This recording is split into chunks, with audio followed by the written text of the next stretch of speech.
कसम मम्मी कसम एगो चुमा के बाद कुछ करब ना हम।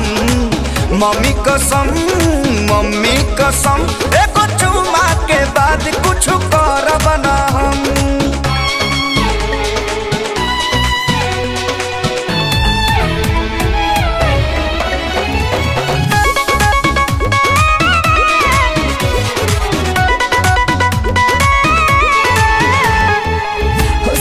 देख हरी हरी तुपारी गैल बाड़ा बेमार।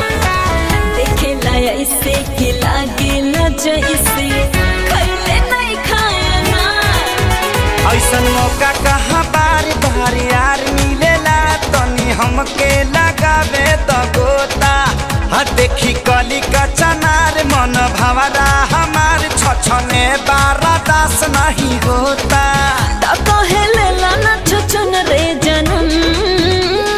मम्मी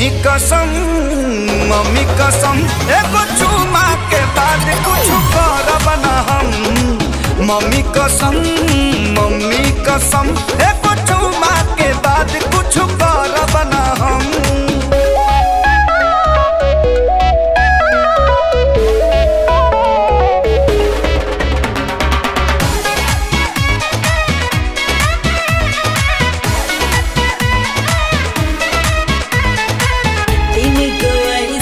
हवे बीमारी लड़ खुद पाई